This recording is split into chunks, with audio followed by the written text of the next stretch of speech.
Hello students, welcome to the Kaka series of Enlightened IAS Academy. As you know that we are discussing daily important current affairs of Chhattisgarh in the form of question answer. In this sequence, this is Kaka 008. In our previous video, we had given a quiz, so let's discuss it first. The questions for the quiz was: maximum amount of paddy is procured from which of the following district? इस साल सबसे ज़्यादा धान की खरीदी कौन से ज़िले से की गई है? हमारे ऑप्शंस हैं: A Janjgir Champa, option B Rajnandgaon, option C Dhamtari, option D Bilaspur. तो हमारा आंसर हो जाएगा ऑप्शन डी बिलासपुर। बिलासपुर ज़िले से इस साल सबसे ज़्यादा धान की खरीदी की गई है। इसके डिटेल्स को देख लेते हैं।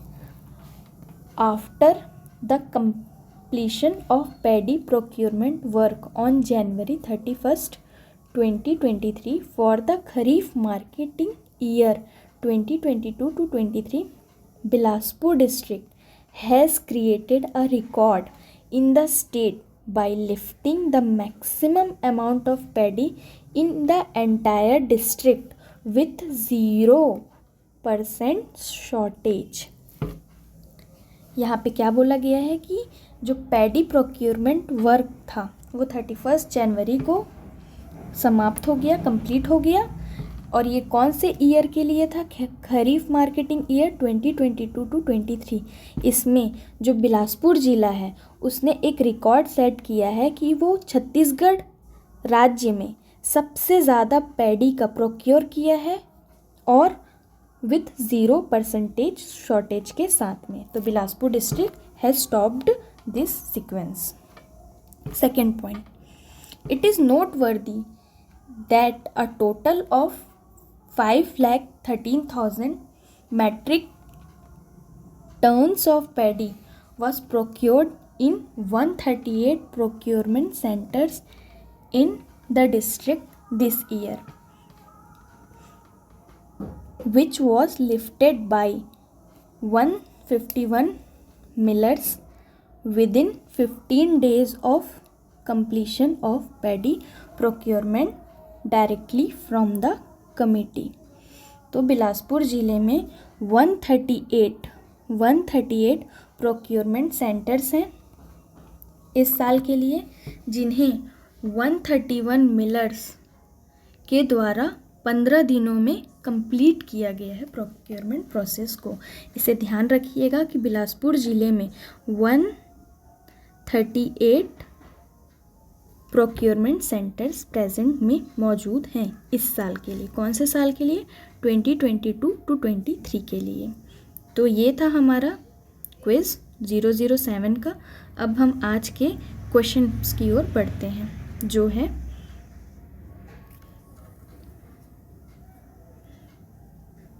आज का हमारा पहला क्वेश्चन है: the deadline for procurement of कोदो, कुटकी and ragi was 16th February but it is extended to which date? ये कोदो होगा।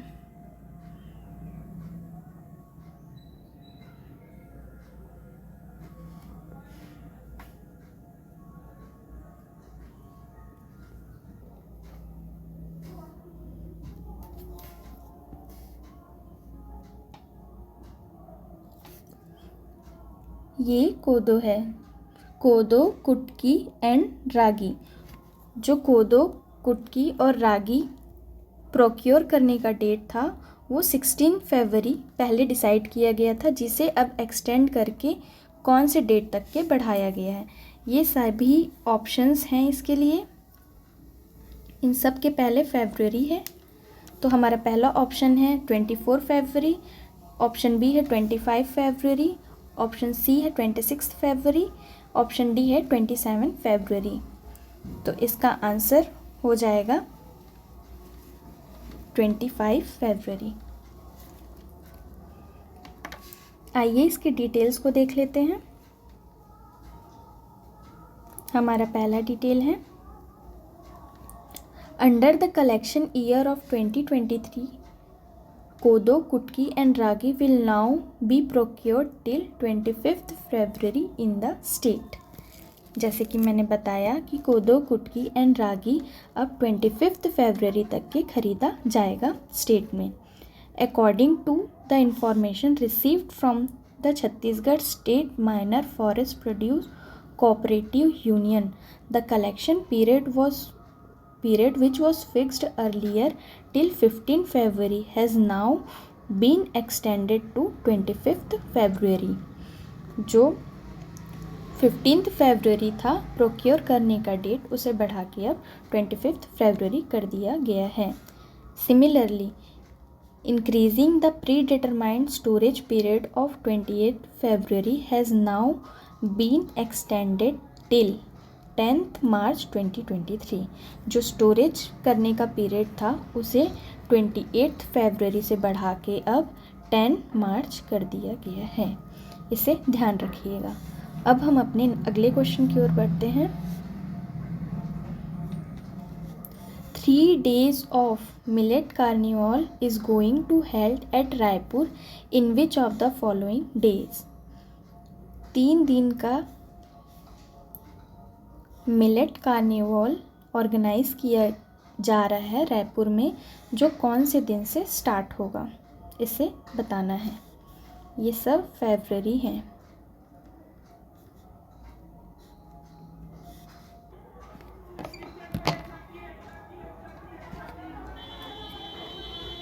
ये सारे फेब में हैं.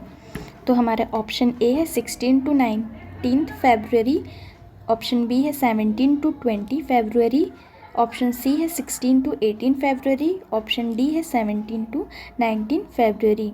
तो ये जो मिलेट कार्निवल है वो 3 दिन तक के चलेगा, जैसे कि यहाँ पे लिखा है. तो ये हमारा 17 से 19 फरवरी तक के चलेगा. आइए इसके डिटेल्स को देख लेते हैं. Millet carnival is being organised in the capital Raipur from 17 to 19 फरवरी. जो मिलेट कार्निवल है वो 17 से 19 तक के ऑर्गेनाइज किया जा रहा है रायपुर में. Renowned chefs of India will teach how to make new dishes of millet and serve it to the guest. जो जाने माने इंडिया के शेफ्स हैं वो सब आएंगे यहाँ और वो हमें बताएंगे नए तरह के डिशेस बनाने के लिए मिलेट से जो बने होंगे, और उसे गेस्ट को सर्व किया जाएगा. Further, the carnival is being organized under the joint aegis of Chhattisgarh State Minor Forest Produce Association and IIMR Hyderabad. ये जो मिलेट कार्निवल हो रहा है वो जॉइंट एफर्ट से हो रहा है Chhattisgarh state minor forest produce association का IIMR हैदराबाद के साथ. This unique carnival will have a special millet food court where common citizens will be able to taste the delicious dishes of millets. इस carnival में जो आम जनता है वो भी जाके नए नए डिशेस को ट्राई कर सकती हैं. Apart from this, street plays by educational institutions and cultural programs by local folk artists will be presented every evening to make the young generation aware about the environmental benefits of millet cultivation. इस organisation में, इस carnival में street plays भी किया जाएगा, play by educational institution and cultural programme, जिससे जो younger generation है उन्हें अवेयर किया जाएगा environmental benefits of millet cultivation के बारे में. तो ये सारे पॉइंट्स आप याद रखिएगा. अब हम अपने अगले क्वेश्चंस की ओर बढ़ते हैं, जो है consider the following statement. Rabindranath Tagore came to Chhattisgarh in September 1902. Statement 2. He came along with his wife.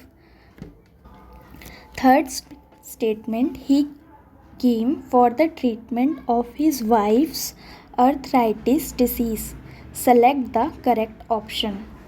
Option A 1, 2 and 3 only. Option B 1 and 2 only. Option C 1 and 3 only. Option D 2 and 3 only. जो रविंद्रनाथ टैगोर जी हैं वो छत्तीसगढ़ आए थे सितंबर 1902 में। क्या ये statement सही है? इसे बताना है। ये तीनों स्टेटमेंट में से कौन सा स्टेटमेंट सही है उसे इस ऑप्शन के थ्रू सेलेक्ट करना है। तो हमारा पहला स्टेटमेंट है कि रविंद्रनाथ टैगोर जी छत्तीसगढ़ आए थे क्या सितंबर 1902 में। सेकंड स्टेटमेंट है he came along with his wife. क्या वो अपनी वाइफ के साथ यहाँ आए थे? स्टेटमेंट 3 है he came for the treatment of his wife's arthritis disease. क्या वो अपनी वाइफ के ट्रीटमेंट के लिए आए थे अर्थराइटिस डिसीज़ के? तो चलिए इसके आंसर पे जाते हैं जो है ऑप्शन बी 1 and 2 ओनली। जो रविंद्रनाथ टैगोर जी हैं वो छत्तीसगढ़ आए थे सितंबर 1902 में और वो अपनी वाइफ के साथ आए थे। तो हमारा आंसर हो जाएगा ऑप्शन बी। आइए अब इसके डिटेल्स को देख लेते हैं। 100 years ago, the climate of Gorilla Pendra, located amidst dense tree, was antibiotic for TB disease, due to which the then British government established a sanatorium hospital for the treatment of TB disease in Gorilla Pendra। 100 साल पहले जब गौरेला पेंड्रा जगह का climate जो है घने जंगलों की वजह से काफ़ी अच्छा था, एंटीबायोटिक था टीबी डिसीज़ के लिए, तब उस समय जो ब्रिटिश सरकार थी उन्होंने यहाँ सैनिटोरियम हॉस्पिटल एक्स्टैब्लिश किया था टीबी डिसीज़ के ट्रीटमेंट के लिए। इस पॉइंट से हमें ये पता चलता है कि रविंद्रनाथ टैगोर जी अपनी वाइफ की टीबी डिसीज़ ट्यूबरक्लोसिस डिसीज़ के ट्रीटमेंट के लिए गौरेला पेंड्रा आए थे, ना कि अर्थराइटिस डिसीज़ के लिए। तो हमारा ये ऑप्शन यहाँ पे गलत हो जाता है। इसे ध्यान रखिएगा, ये बहुत ही इम्पॉर्टेंट क्वेश्चन है। In this sequence, at that time there were sanatorium hospitals in selected places of India। उस टाइम पे काफ़ी कम जगह पे सैनिटोरियम हॉस्पिटल्स हुआ करते थे।